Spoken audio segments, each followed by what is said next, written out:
Really excited to sit down today and talk to Mark Ward, analyst at Information Security Forum, former BBC correspondent, about some of the big concerns and trends and issues we're seeing in our cyber security globally today. Thanks so much for coming, Mark. Tell us a little bit about yourself, your role, your background, and what led you to where we're at.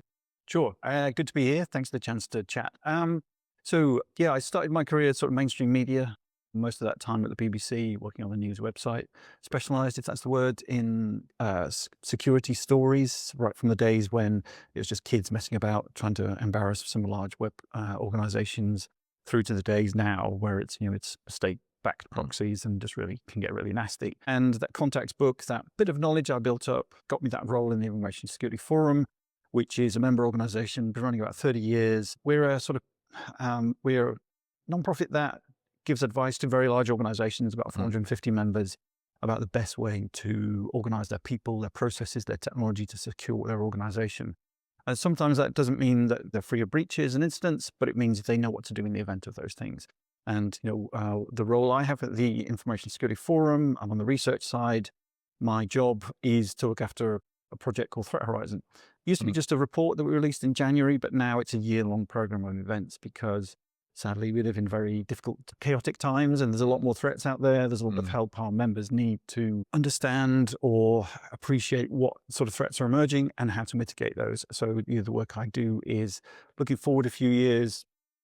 Basically, I doom scroll for a living. I mean, that's what I do. It's a pretty wearing, certainly over the last year or so, to keep constantly looking for those bad things.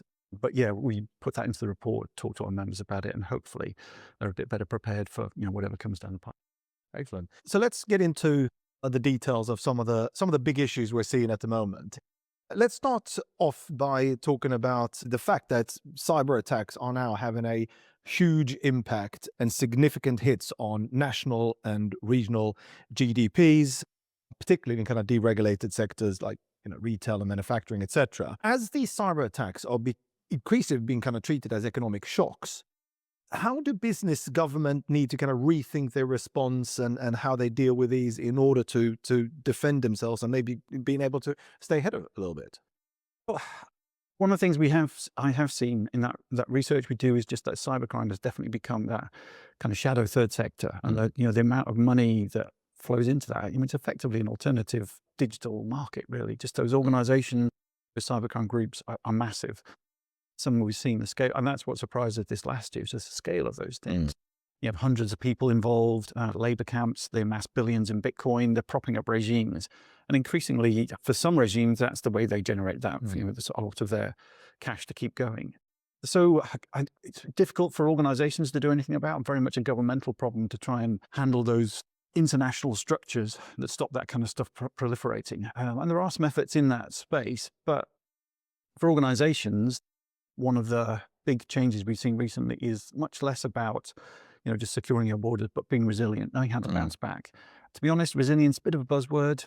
We've done some research and talked to a lot of our members' organizations, and everybody has a different meaning for what resilience actually is. But you kind of, it when you see it in the, you're going to get hit, and it's your preparedness that determines how quickly you bounce back. And those processes you've put in place, those structures, those technologies sometimes that will help you recover quickly. Because that's all you need to do is just make sure that you can recover quickly. But for organizations, it's hard because as well, we're unfortunately at a point in history where governments are, in some cases, actively working against that global operation for organizations. Unfortunately, some of those politics are getting translated into laws, into guidelines, into dictates effectively. And that global background gives threat. It's not just the place you do business and you try and work around it. You've got to deal with it and respond. And in some cases, organizations are getting punished for doing what they see as the right thing, but someone else in a different regime, because of their politics, thinks it's the wrong thing. So it puts organizations in a very difficult place. Certainly if you're a global organization, you've got to be very cognizant of a very, very fragmented, fractured, conflicting regulatory and operating regime. So yeah, it's difficult times. And let's talk a little bit about, you mentioned policy and political agendas, etc. Very often, government and industry are driven by different mandates. So, in terms of what do you see are the big differences, correlations, gaps when it comes to how businesses versus government prioritize key areas like investment in cyber, skills, threats, horizons, etc.? Where are the differences? Well, I've been on a bit of a European tour recently, talking to a lot of our members who are Yeah. scattered across, because we have members in about 30 odd countries or something like that. So yeah, we're been talking to them about what they're seeing, and there's a lot of those governments are in those regions are emphasizing the basics Mm, because the number of threats ranged against these organizations is growing. So mm, you have to get the basics right, and you have to plot that path to maturity so you get better at the basics. Just emphasizing those starting points for a lot of organizations, be that identity, be that vulnerability management, be that mm. understanding your estate and those kinds of things. So I think that's good for governments to emphasize that kind of stuff. But often you see governments express their views via their regulators, and regulators Yeah. have a very black and white view of the Yeah. world. Mm, And often organizations go much further than that because you don't want to be in a position where you're the only thing you're doing is complying with what mm, governments want you to do. mm. And sometimes those conversations can be difficult because the regulator says, you're not doing what we asked. And you say, well, you're doing more. Mm. And I think that there's definitely points of difference there. But as well, on the AI side, a lot of organizations are having to forge their own way with that because Mm. the regulations just can't catch up. There's a lot of those were written in the days when, those local language LLMs just weren't particularly well developed. It wasn't clear what was going to be Mm. done with them. And Mm. we're absolutely in that era of organizations putting those in place, finding out what they can do, what they can't do, and arranging themselves in response. Mm. And governments are, way behind that. They always Mm. are. Mm. So I think there's some differences there. And then on the, I suppose, skills side, there's different things happening there because in a lot of organizations, those skills are getting, trampled on by some of those basic roles are getting wiped out. So whatever the government's trying to emphasize, probably not going to be relevant. So again, there's that mismatch. Organizations often setting the pace here against what governments are trying to do. Because, Mm. if conversations with MPs in the UK are any guide, governments are really bad at technology. Certainly, those elected representatives are famously poor at using technology. Mm. I was chatting to a guy who works for the UK Parliament and he still gets stuff on letters, still gets stuff on faxes. Really? There's people, send messengers. It's just crazy the way that they are so hidebound with their technology. So I think, that in that respect, organizations are way out ahead. Governments are struggling to keep up. And we're definitely going to revisit the discussion around AI later on. But that's interesting points there, and that kind of widening gap in many ways. We talked a little bit about kind of the boundaries between government and private industries, etc. Another area where boundaries are increasingly being blurred is around the tragic geopolitical situation that we have around the world at the moment, the conflict zones around the world. These these kind of conflicts are increasingly blurring into cyberspace, of course, and that kind of the line between kind of state proxy and criminal activity is becoming increasingly, diffuse. To what extent do you think this kind of geopolitical threat has spilt over on cyber in cyberspace, and as a consequence of that, what does that mean for government and businesses again, or has it just exposed things that we knew already, but they're becoming more acute? It certainly kicked things up a notch or two. Just thinking about the conflict with Iran. Mm. Iran was always very active in the cybercrime space. I Mm. remember years ago when I was at the BBC, we did some work on credit card thieves, and Iran had a significant chunk of that business, call it what you will. And that sort of state tolerance of those kind of things has only increased in recent weeks and months. So we're definitely seeing that activity increase, and just as well, it's getting nastier. I think there was an attack by an Iranian group on a health organization called Stryker. They weren't interested in getting ransomware. They just wipe things out, just cut people off. And I think you're going to see that. They're not interested in getting money from you. They just want to take you out of business. And unfortunately, there is a huge amount of data out there. There's a lot of breaches have happened, and the bad guys know that. And one of the main routes into organizations is stolen credentials. There's a lot of those around, unfortunately. And as well, they're starting to kick things up with AI. So those crime groups are, well armed. They're well, not well intentioned, but they're well funded, well motivated. Absolutely. So that cyber aspect of it is only going to get nastier. And as well, I think by now most developed nations have folded their cyber arm of their military into the main forces. But whenever you have any kind of conflict, there's a cyber brigade alongside, the physical troops on the ground that is helping in, either gather intelligence and finding targets, or, handling the aftermath, which, picking, advising on strategic plans and things. So that's definitely become part of that whole way you wage war, unfortunately. And as well, I think what it has done is kick off activism and hacktivism. Some of that, unfortunately, being accelerated by misinformation and disinformation. A lot of nations, unfortunately, active in that space as well. But, the one thing about those hacktivists is that they don't quit. If you do the right thing as an organization, you can convince a cybercrime group to leave you alone, attack an easier target. But the activists, they just keep on going. They want to make a point. They want to embarrass you. They want the bad things they think you're doing to be exposed. Even if those people are misinformed about what you're doing, they just won't quit. And I think that's what we're seeing as well, just that background noise of things that are attacking organizations is just growing all the time. And that's very difficult for a lot of organizations, because some of them, to be honest, don't take InfoSec quite as seriously as they should. And these threats that are, that are started to wash up against them, there's more and more of them. I think some just don't have the resources to cope. Scary. Certainly not a time to be complacent. At the center of a lot of what we talk about at the moment is, of course, the CISO, the Chief Information Security Officer. We're seeing increasingly worrying trends around the world. We've seen from the US particularly, where there is a kind of a prospect of a legal, even kind of criminal liabilities of the CISO when an attack happens. And that could have quite significant consequences in terms of accountability, but maybe also on this kind of ongoing war for talent. It might be harder to find CISOs if they are now being exposed and liable to that point. What do you think the kind of consequences of this will be? Well, a lot of CISOs see themselves as the conscience of the company. It's a kind of a lifestyle role, and they want to be the one offering the good advice. But, do you listen to your conscience? I'm not sure I listen to his conscience as much as I should. Organizations don't. So in some respects, it's just codifying that. And I would imagine a lot of CISOs are quite happy about the fact that the government is saying you need to be taking regard of that CISO role as a sort of executive C-suite kind of level, because it's serious. And that could be useful for a lot of CISOs.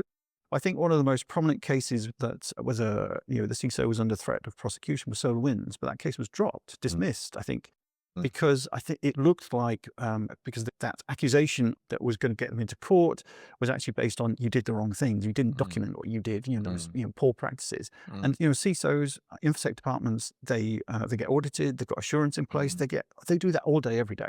They know what's happened. And it can be really hard to prove something went wrong, because in a lot of cases, they did everything right and just got caught out. So I think there's going to be not that many cases of that kind of activity, because regulations, etc., demand that there is that accountability in place. In some organizations, it'll be good, because if the board says there's a risk here that our CISO is going to get charged, then sure, we need to have that conversation and understand what that means for the rest of the organization. But as well, our CISOs have pushed back at their organization and said, no, I shouldn't carry the can.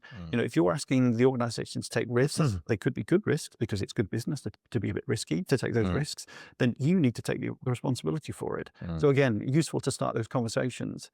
And finally, on the talent side, well, yeah, but CISOs don't hang around very often anyway. I think sort of average tenure of a CISO is sort of 3 years or so. And they kind of accept to an extent that, if things do go badly wrong, some of it may fall on their shoulders, rightly or wrongly. But as well, often they learn from that. And, it's kind of not quite a badge of honor, but, it can be useful, and say, yeah, as a CISO, I went through this, because having those battle scars is definitely saleable. If you can handle those things, cope with them, get your organization back on track, and see what went wrong and try and correct it, that might not be a bad thing to be waving as a flag for your next job. But yeah, CISOs don't hang around, so I don't know that it's going to have that much impact. If we're talking about another part of the world where there is a significant concern about a particular form of attacks, it's ransomware. And we're particularly seeing around here in the UK, people are being continuously worried about these things, because it is attacking both public and private sectors. We've seen quite significant situations where it can paralyze an entire system.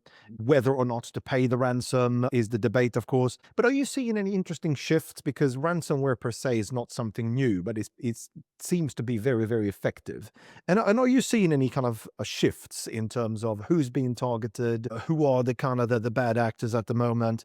And again, is there a way that CISOs must kind of adjust their governance to protect against this form of attack?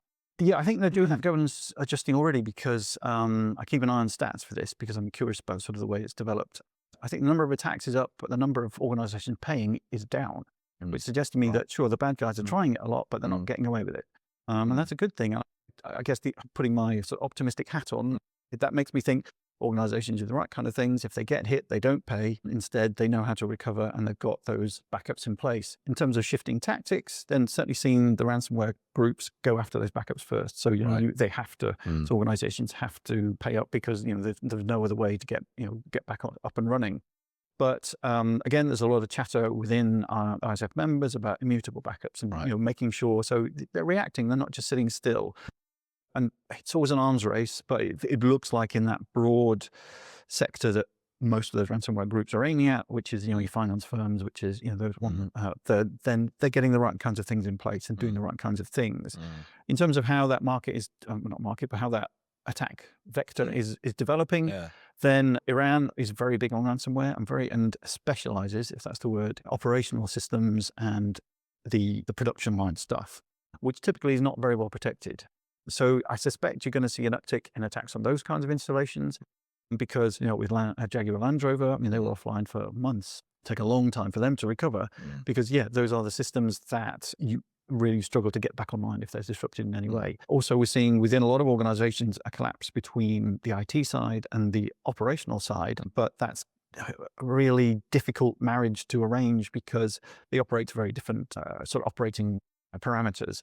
On the IT side, you're all about confidentiality, integrity, availability, those typical kind of InfoSec attributes. On the other side is safety and reliability. And those often don't sit together very well because if it's an operational system, you don't want it to fail and kill people. You want it to just fail safely. And you're not worried about integrity or availability. If it's going to fail, let it fail. Getting those groups to talk together, getting that good disciplines you see in the IT side, on the InfoSec side, wrapped around that operational technology is really tough. And that does unfortunately let the bad guys in, which is why I've seen that pivot by some groups to that ICS side. But say the signs from the organizational side are better. And they're getting to know how to recover. They're getting to understand and put controls around some of those systems, be they hardware controls or software. But it's that arms race. And unfortunately, the ongoing conflict and kick those up a bit. And some of those ransomware groups that were looking for cash will just look to, trample over things and destroy things because, that's what their paymasters are telling them to do, unfortunately. I think it's become a fact of modern life, unfortunately, but organizations need to be weathering it. You mentioned, AI before, and I would imagine if you are a CISO or an organization today and you're wondering, what should I invest in? What should I focus on when there is a plethora of emerging technologies? We have AI, we have quantum, we have increasingly advanced digital ID systems, etc. So I guess the question is, where do you see the priority areas are for investment and concern? And are some of these areas maybe a bit overhyped? Yeah, one area that keeps coming up is quantum computers. Organizations could spend a lot of money preparing for that day when that, amazing, not just a supercomputer, super duper computer comes along and starts wrecking all our encryption and things. But, that day has been a long way off and it remains a long way off as far as we can tell.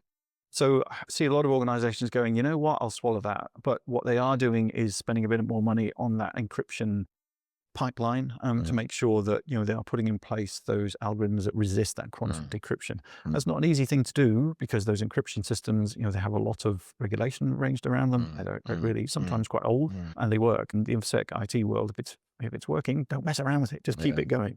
And they're multi-year projects and can be very difficult to do, but it's not to say you shouldn't tackle that. So maybe that should be a priority. On the AI side, good luck with that. I mean, that's just crazy, the amount of development that's going on in there. So we talked to, they've gone through a few phases of this. Last couple of years, it was all about data. Right. Making sure you got those data stores in place, feeding those models, making sure the right people have access and the wrong people don't, making sure that you can trust the information that's coming into it. What are those sources of information? Getting ready to make that great leap forward. And this year we're seeing those plans getting rolled out, those things being put in place and those decisions being taken and people starting to trust, if that's the word, the systems and let them guide those strategies, those plans. It's not going well in some cases. Some of the agentic stuff, I've got a colleague who working in the research department did some research on that. And we talked to, I think, 20 odd members who had these agent-based security projects trying to get these smart little things running around doing those admin tasks, freeing up those expensive analysts to do more interesting things, and trying to get them to automate and handle some of that basic day-to-day hygiene within your network. Every single one of those companies cancel those projects because they just could not get them to work. And the problem is that once you start chaining these agents together, if one of them fails, the rest fall down to like dominoes. And then good luck trying to wind it back and say, well, which one was it? Where was it? How did that happen? It's a really difficult job. Because I was going to ask you, I mean, because we're seeing increasingly, weird stories about agentic AI, like AI agents actually collaborating with each other to form more sophisticated attacks, etc. Just like, real people do, like the bad actors, etc. That whole thing is moving into this kind of agentic AI space. And I mean, to what extent are they a significant risk? I mean, this seems to be that we need to take it very seriously because they're getting more and more sophisticated. But, are they the new kind of frontier in cyber warfare? Well, those agents doing bad things, sure. There's some interesting research recently by a company called CodeWall. Sent out a lot of agents to see what they could find. They embarrassed McKinsey. Hold of that chatbot and subverted that really quickly because they built this sort of attack chain in the back end of that agent. So sure, there's some, but that's a theoretical use. The bad guys have so many other ways to get access to organizations and make money. I'm not sure they would want to innovate in that way, but those cybercrime groups are competitors with each other. They need ways to edge up on people. So I'm sure they're using them, even if it is just to kick up the number of attacks they do and make them look more plausible. Get that sort of catchment area for victims. Expanding that a bit. So we're seeing that side of things. The agent side, I think the danger is within organizations and what they're doing to themselves in some respects, because let's say a lot of ISF members have cancelled agent-based projects because they just couldn't get them to work or they just weren't as good as the humans are at those kind of things yet. That's not to say they won't be. But one of the more pernicious problems we've seen is that when senior developers start to use AI-based tools like copilots and things like that, just those helper programs that improve their productivity, they fall into very narrow ways of working. And one of the great qualities of a good developer is that mental model they develop about the production systems, and how they all interact, and what would the consequences of making one change and how that might ripple through that interconnected system of applications. And they lose that. That gets curtailed really quickly once they start to rely on these AI tools. And for an organization, that's potentially catastrophic because you have nobody who understands your estate of software, how it interacts. So you get locked into that cycle of make a change and cope with the consequence. It's very hard to strategize and plan and make sure these things are happening, that you can carry out these big software projects. And that's been quite a shock for a lot of ISF members. We didn't think that would happen. We thought they'd just get more productive, eliminate that technical debt, and we just roll on into the future. And it's just not happened like that. So that's what organizations are finding out at the moment. I dare say some of those cybercrime groups are going through the same kind of pains, but they'll get it right. They'll fund it. They're innovative. Unfortunately, they're well motivated to get things right and do things differently. So I'm sure we're going to see some of that nasty stuff turn up. But for the moment, internally within organizations and how they're coping with AI, that's the bigger problem. We've had a fascinating discussion, Mark, about a range of different things, the changing modus operandi of the bad actors. We've talked about the differences between government and the industry in terms of prioritizations, the impact of emerging technology, which are overhyped, etc. I guess if you were to take out your kind of crystal ball and look ahead over the next 12 months or so, what do you see are the big trends that is going to shape this industry and the consequences that it will have?